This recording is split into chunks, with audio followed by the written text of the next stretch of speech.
तत्वों पर महारत हासिल करना क्यों आवश्यक है? हमारा शरीर 5 तत्वों से मिलकर बना है।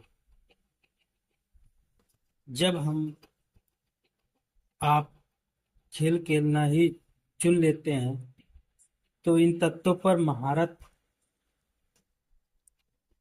पाना अहम है। नहीं तो आप जीवन में एक बेकार खिलाड़ी सिद्ध होंगे।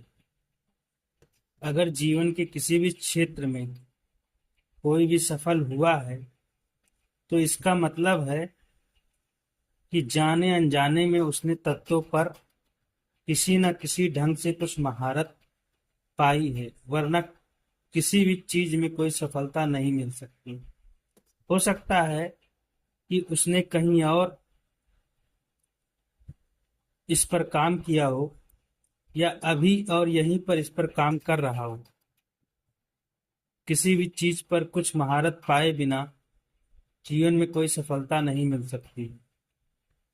अगर अपने आपने कोई गतिविधि करना तय कर लिया है तो मनुष्य के जीवन में सफलता ही सबसे अहम, सबसे मधुर बात है।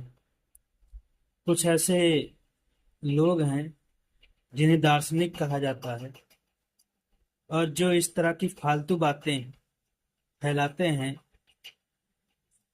जब वे कहते हैं कि कोई फर्क नहीं पड़ता कि आप जीतते हैं या हारते हैं, सब ठीक है।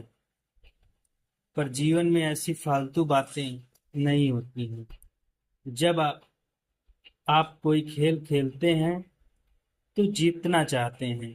खेल पूरा होने के बाद अगर आप हार जाते हैं तो ठीक है, पर अगर खेल खेलने से पहले ही आप ऐसा सोचते हैं कि हारना ठीक है तो आपको पता ही नहीं कि खेल क्या है। जब आप एक बार खेल खेलना तय कर लेते हैं, चाहे वो बाजार हो या शादी हो या जीवन हो या आध्यात्मिक प्रक्रिया हो, आपको जीतना ही चाहिए। जब 5 तत्वों पर कुछ खास हद तक महारत हासिल हो जाती है तो अंदरूनी और बाहरी जैसी कोई चीज नहीं रह जाती है, क्योंकि ये तत्व आपकी सीमाओं की परवाह नहीं करते हैं। इस बात को सबसे आसान ढंग से ऐसा कहा